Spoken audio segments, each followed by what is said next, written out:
Veras, en el caso de estrictamente los contratos de exploración, ¿están exonerados de algún impuesto? ¿Hay alguna cosa que el Estado debe devolver a estas empresas que van a explorar y que, si bien es cierto, ellos asumen todo el riesgo, el Estado les tiene que devolver algo?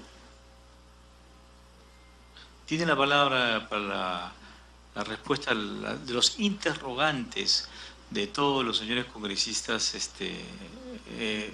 ¿Hablar el señor Sanz o el señor Guzmán?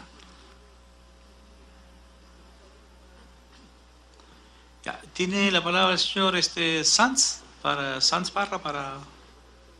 ¿Cuál de ellos? El señor Guzmán tiene la palabra. Y luego el señor Sanz. Tiene la palabra, señor Guzmán. Gracias, señor presidente. Bueno, han sido muchas preguntas. Vamos a tratar de responderlas, ¿no? Primero, el congresista Donaire manifestó la referencia que yo hice de lo que era la práctica de Perú Petro en relación a la aplicación de la metodología de regalías, ¿no? Mencioné que 13 de los 15 contratos que se suscribieron desde que está en vigencia el Decreto Supremo 017-2013M, 13 de 15 contratos suscritos para lotes costa afuera, tienen las mismas metodologías y porcentajes de los contratos de Tullow, ¿no? Que arrancan de 5 y llegan a 25%, ¿no? Son dos metodologías escalonadas, ¿no? Dependiendo de, básicamente, de los volúmenes de producción, ¿no? Pero más que un tema histórico, que de todas maneras es importante tenerlo en cuenta, es un tema legal. Eso está en una norma vigente, ¿no? En el reglamento de regalía y retribución modificado por el Decreto Supremo que mencioné, ¿no? También se habló de una regalía mínima de 5%. Efectivamente, los porcentajes establecidos por la norma vigente para esa metodología, para ambas metodologías arrancan en 5%, pero llegan en una a 20% y en otra a 25%, en función principalmente asociada a lo que es la producción, ¿no? Preguntó si eran los más adecuados. Bueno, consideramos que para el tipo de proyectos son los más adecuados. Son proyectos de alto riesgo. En varios lotes los pozos serían en aguas profundas, con costos muy altos. Los consideramos adecuados, ¿no? Y ese porcentaje no se mantiene en 5% o se mantendría en un 5% fijo, invariable. Es un porcentaje que va incrementándose, como dije, principalmente asociado al volumen de producción, ¿no? El congresista Donaire también preguntó acerca de la referencia que yo hice, la mención que hice a los talleres de participación ciudadana, ¿no? Si la población ha estado a favor. Bueno, en primer lugar quería aclarar que son talleres informativos, ¿no? Esto no es una consulta previa, no tiene un carácter vinculante, pero sirven para informar a la población de manera general de los alcances de los proyectos y además recoger sus inquietudes, ¿no? Los informes de esos procesos están contenidos en el CD, en la carpeta que les hemos proporcionado, no pueden verlos con más detalle, ¿no? Ahora, lo cierto es que en algunos casos efectivamente se ha manifestado preocupación por la actividad y cómo podría afectar, ¿no? Pero eso, digamos, no invalida los talleres o no es algo vinculante que, digamos, niegue que se pueda celebrar los contratos, ¿no?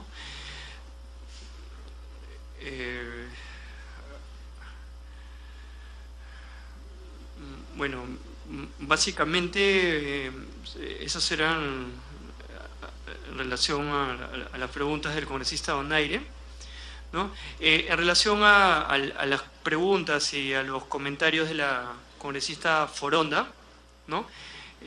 Se hizo una referencia al proceso de modificación de la ley orgánica, ¿no? Existe un proyecto que está en este momento en revisión por parte del Congreso, ¿no?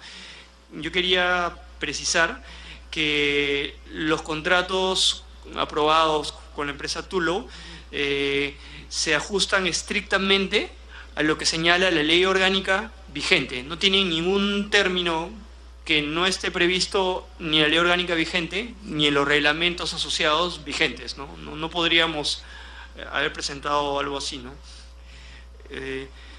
Nos preguntado también, digamos, por qué con Tullow, ¿no?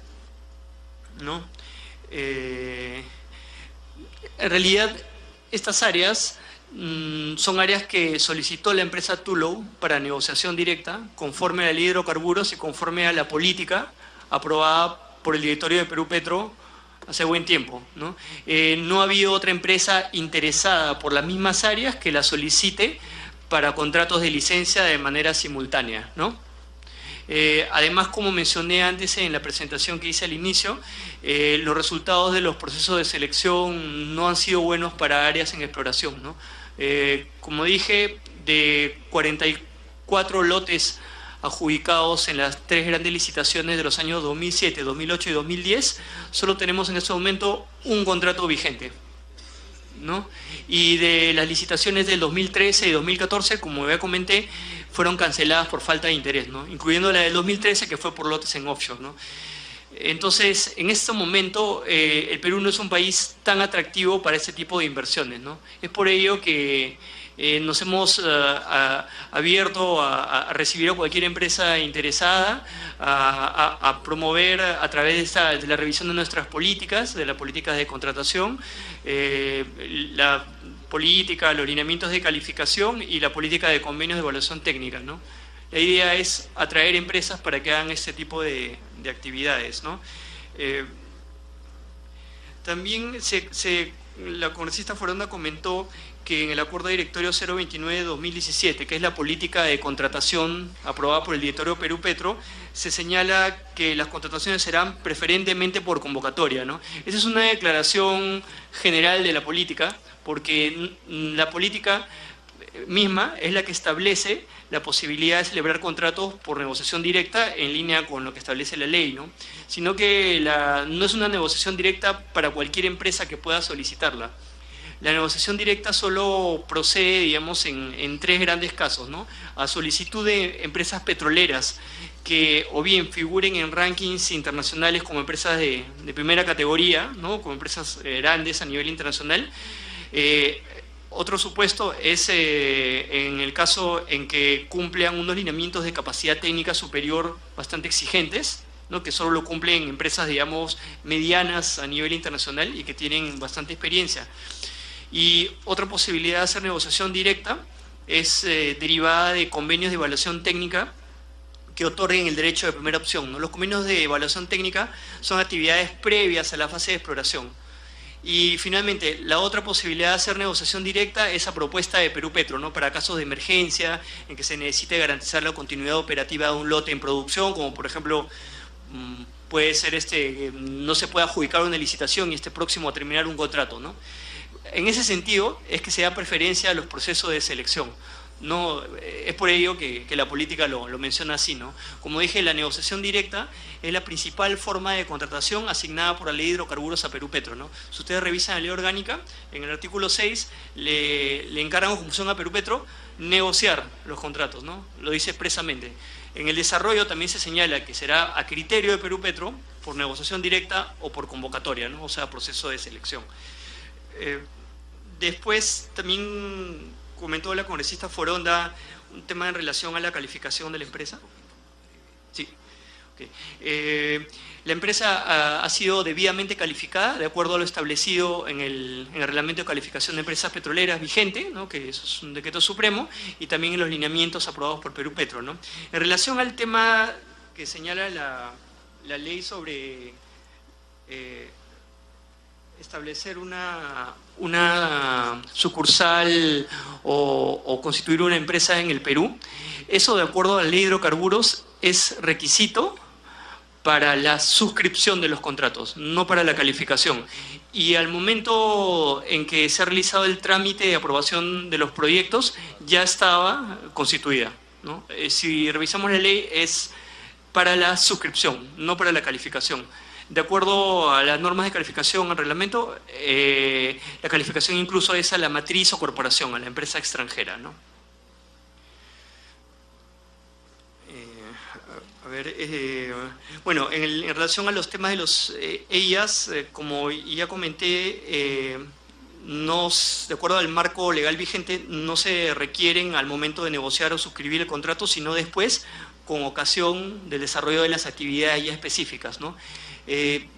Si me piden mi opinión, considero que la oportunidad es la que se ha establecido en las normas, ¿no? Al momento de desarrollar las actividades, porque recién en la oportunidad en que se definan la ubicación de las líneas sísmicas que se va a adquirir, la ubicación del pozo, es que se pueden conocer los reales impactos que pueden tener en el ecosistema, ¿no? Consideramos que no se puede conocer a priori, ¿no? O se puede decidir a priori antes de suscribir el contrato dónde se van a desarrollar las actividades, ¿no? Más aún un contrato de exploración, ¿no? Donde no hay mucha información, ¿no? Después también se mencionó que el contrato efectúa algún tipo de declaraciones, ¿no? Como exonerar de todo tributos, ¿no? Ese tipo a la exportación de hidrocarburos, ¿no?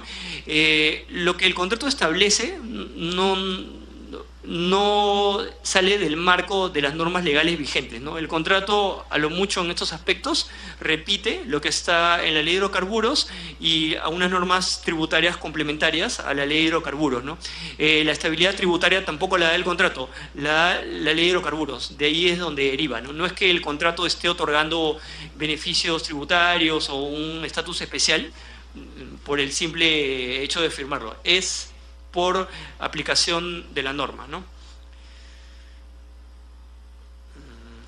Por otro lado, también mencionó una preocupación sobre lo que es protección ambiental, ¿no? El contrato también tiene algunas declaraciones generales en los aspectos ambientales, pero ello no quiere decir que el contratista no esté obligado a cumplir las normas ambientales. El propio contrato, ¿sí?, ratifica que el contratista está obligado al cumplimiento de las normas ambientales vigentes, las vigentes en cada momento. Si los estándares ambientales mejoran, son igualmente aplicables, ¿no? No hay estabilidad en cuanto a normas ambientales, ¿no?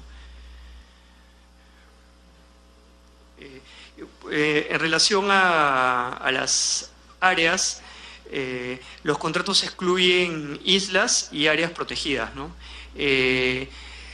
Para la aprobación de los proyectos de contrato, incluyendo el trámite de la negociación, calificación y aprobación por decreto supremo, no se han requerido ni se requieren, de acuerdo al marco legal vigente, opiniones de otras entidades, al menos en esta etapa, ¿no?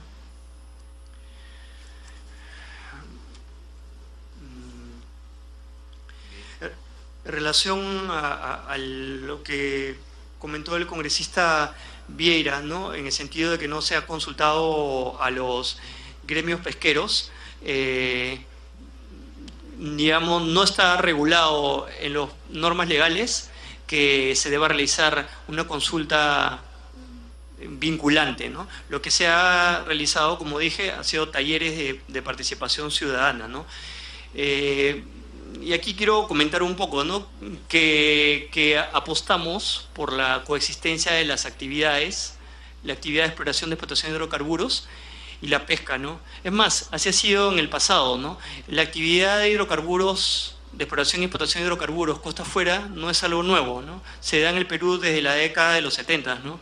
Y hemos tenido lotes de exploración en el mar, costa afuera, desde la zona frente a Tumbes hasta la zona frente a Ica, ¿no?, a lo largo de la historia, ¿no? No es algo nuevo y que tampoco haya causado un impacto en la pesca hasta donde tenemos información nosotros, ¿no? Sin perjuicio de ello, estamos en este momento tratando de brindar mayor información a las poblaciones de las áreas de influencia de los proyectos y atender las preocupaciones de determinados grupos, incluyendo, ¿no?, los pescadores, ¿no? Y repito que se ha respetado en todos los casos la franja costera de 5 millas de pesca artesanal, ¿no? En algunos casos los lotes están mucho más retirados, como es el caso de los 2 lotes de Ancash, ¿no? Y finalmente también repetir que el contrato o insistir en que el contrato es solo una autorización general para que el contratista pueda hacer actividades de exploración y explotación. Para cada actividad específica deberá tramitar los instrumentos de gestión ambiental que las normas establezcan o establecen ahora o establezcan en el futuro.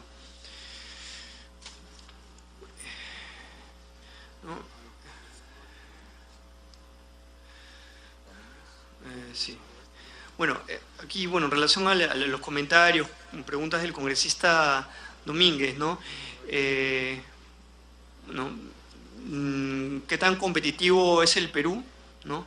El Perú a la fecha no es tan competitivo para atraer las inversiones, ¿no? Eso se puede ver en rankings internacionales. Es un país que tiene mucho potencial, requiere mucha actividad de exploración y para ello necesitamos precisamente atraer más inversiones, ¿no? Esa es una de las funciones primordiales de Perú Petro que mencioné al inicio de la presentación, ¿no? Promover las inversiones en exploración y explotación de hidrocarburos, ¿no? También se mencionó el tema de la participación del expresidente Pedro Pablo Kuczynski, ¿no? Definitivamente la aprobación de los decretos supremos se dio un mal momento político y el último día en que el expresidente desempeñó su cargo, ¿no? Eso de alguna manera ha generado dudas o suspicacias comprensibles, ¿no? Esperamos poder aclararlas, así, ¿no? Tenemos total apertura, pero eso no afecta el proceso de más de 7 meses desde que la empresa presentó su solicitud hasta que se emitieron los decretos supremos, ¿no? Creo que debe rescatarse esa parte. Sobre ese tema. Sí. Y en esos 7 meses, la ministra o algún funcionario, alguien de parte del señor Kuczynski, alguna de esas personas fue y se acercó con alguno de los miembros del directorio o algún funcionario de Perú Petro. Sí, también quiere una interrupción el congresista Roberto Villera. Sí, gracias, presidente. La pesca artesanal, más o menos un promedio de 7.000 embarcaciones, entre formales e informales. El 90% pesca en las 30, 40, 50, 200 millas aguas internacionales. O sea, casualmente, en las áreas que supuestamente están ustedes, de las 10 o 15, es donde está la concentración, porque ahí van a pescar atún, pota, calamar grande, tiburón, etcétera, ¿no? Y ese es el temor, que no les han consultado a ellos por el antecedente de Talara. Talara, antes que estuvieran las plataformas petroleras, había abundancia de jurel, abundancia de calamar, abundancia de merluza. Después de la inversión petrolera, desapareció, terminó un mar muerto. Ese es el gran temor. Por eso, por eso pedían en las consultas, y más aún que estamos en el cinturón del fuego, y usted sabe que hay estudios, por ejemplo en Los Ángeles, que las plataformas que se hicieron en Los Ángeles han tenido mucha vinculación con los grandes terremotos que han habido. Chimbote es altamente sísmico y la zona norte del Perú también. Sí. El congresista Foronda y luego el señor Guzmán. Sí, presidente, me gustaría quizás después, quizás por un tema de prisa no copió bien mi pregunta, pero quisiera que me ratificara si es cierto o no que en el contrato se establece que solo podrán contratar a personal peruano después de 5 años de iniciadas las operaciones. Y en segundo lugar, presidente, no queda muy claro el tema del canon y sobrecanon, que según ley deberían pagar en las áreas donde se encuentran los lotes, porque hay un procedimiento de contratación por negociación directa que es publicado en la página web de Perú Petro en la versión 5.0 de fecha 24 de enero, página 21, numeral 11, sobre la matriz de riesgo y controles, que habla de riesgos en el caso de que el proceso de contratación establezca regalías o retribuciones que no cumplan los compromisos de canon y sobrecanon.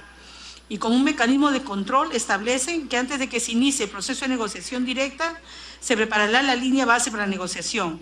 Entonces, en estos lotes se están estableciendo regalías en caso de que se incumplan los compromisos de canon y de sobrecanon, o no existen. Y me ha dejado en la cabeza también la pregunta del congresista, que no ha sido resuelta de mi punto de vista de una manera satisfactoria, la justificación del 5%. Y el señor explicaba que habían 3 criterios, si no copié mal, unos lineamientos de capacidad técnica exigente, los convenios de evaluación técnica y la propuesta de Perú Petro. Pero explicó además que quien solicitó esto fue la empresa Tullow hace buen tiempo. ¿Hace cuánto tiempo? Para las licencias de estas actividades, ¿no? Y señalaba usted además que el Perú no es atractivo para este tipo de inversiones. Es decir, que esto ha sido hecho a petición de la empresa Tullow. ¿Es un contrato para ellos? ¿Es una concesión para la empresa Tullow porque ellos lo han pedido así? ¿O ha sido una iniciativa de ustedes el que ha llevado a este tema? Gracias, presidente.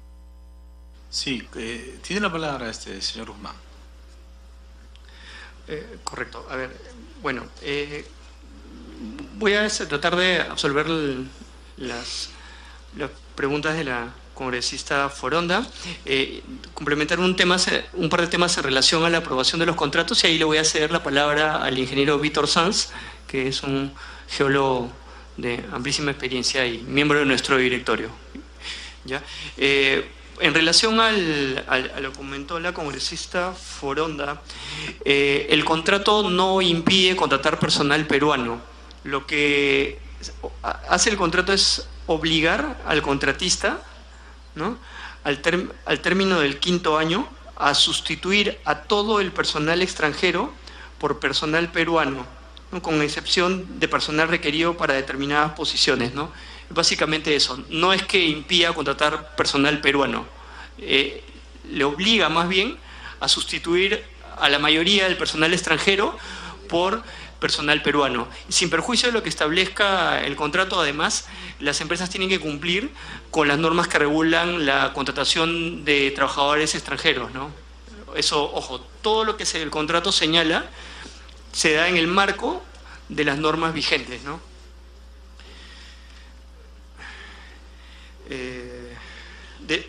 Bueno, para tratar de terminar, un poco hablar del proceso, que es un tema que les ha preocupado a todos, ¿no? Como dije, este proceso inicia en el mes de agosto.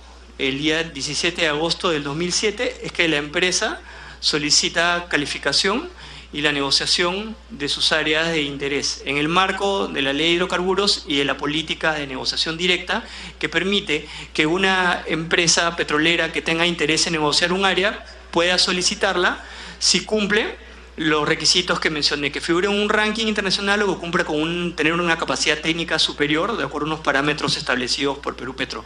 En este caso se verificó que el área estaba disponible para contratación, no estaba considerada en un proceso de selección y que la empresa cumplía estos parámetros de capacidad técnica superior. Y además de eso no había otro interesado, como ya mencioné, por esas mismas áreas, ¿no?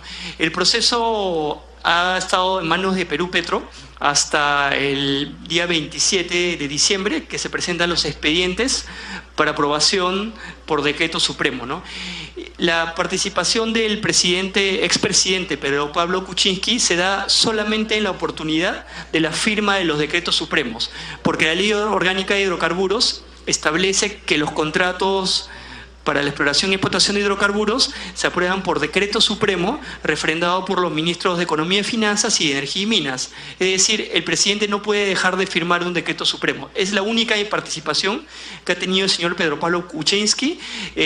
La negociación con Tullow se origina de un interés de la empresa ante Perú Petro, ¿no? No proviene de Palacio de Gobierno, no proviene del Ministerio de Energía y Minas. Durante el proceso, desde que la empresa presentó su solicitud hasta que salió de Perú Petro, no hemos recibido ninguna llamada telefónica, ninguna presión, ni la administración, ni el directorio por parte del expresidente de la República o por parte de algún ministro u otro funcionario, ¿no? Esa era una preocupación, ¿no? Y ahora le cedo la palabra al ingeniero Víctor Sanz, por favor. Tiene la palabra el presidente, perdón.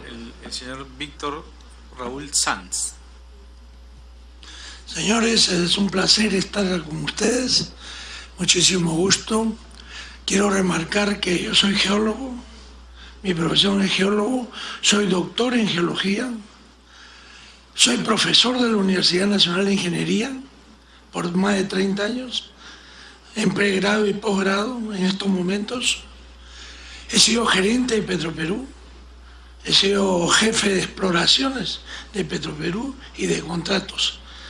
Hago esta mención para que vean ustedes la gran preocupación que tenemos nosotros, porque a veces no tenemos oportunidad como esta de poderles decir a ustedes cuál es la situación del país en petróleo.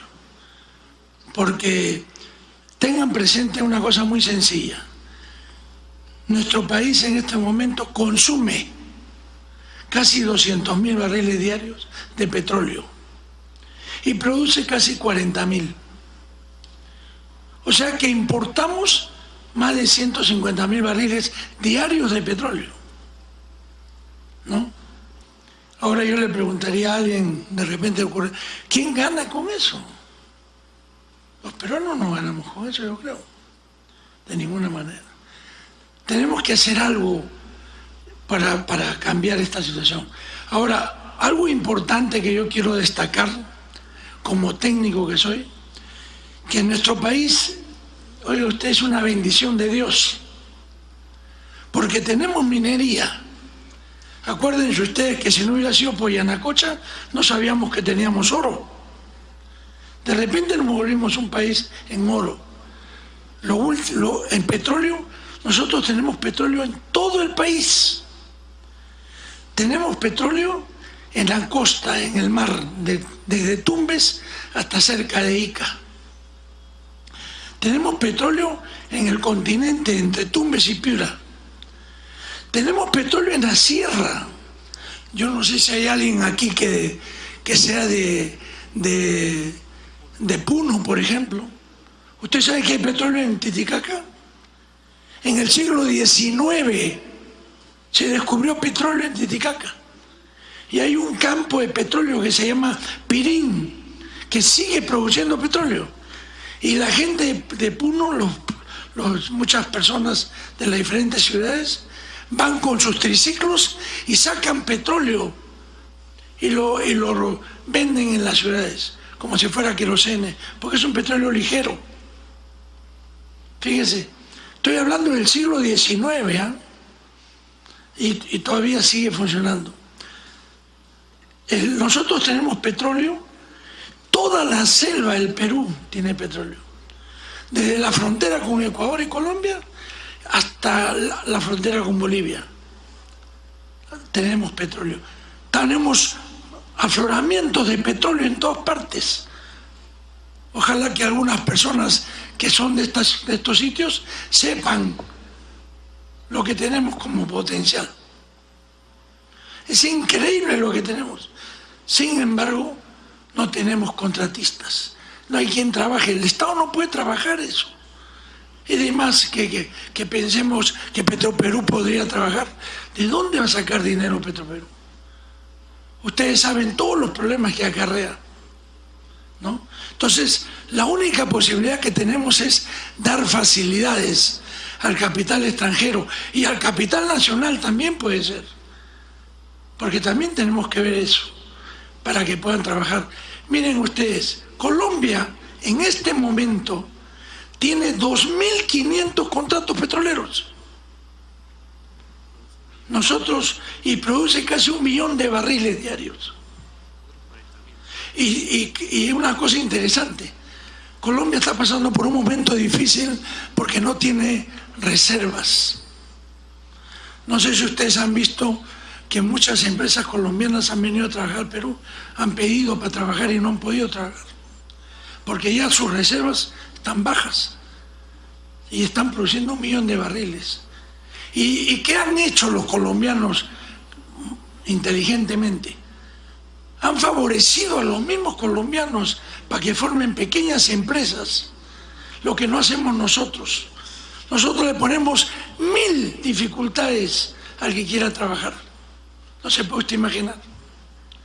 Petroperú nomás, pregunte usted por su oleoducto. El oleoducto, ¿cuántas veces ha sido roto, huequeado por todos lados? ¿Por quién? Por peruanos. Yo le decía al general Hernández, ¿qué podíamos hacer? Pregúntenle, para poder saber quiénes son esos bandidos que están destruyendo nuestro oleoducto. En Talara, oiga usted, se roban las tuberías de las empresas. Y usted ve los camiones que pasan con las tuberías.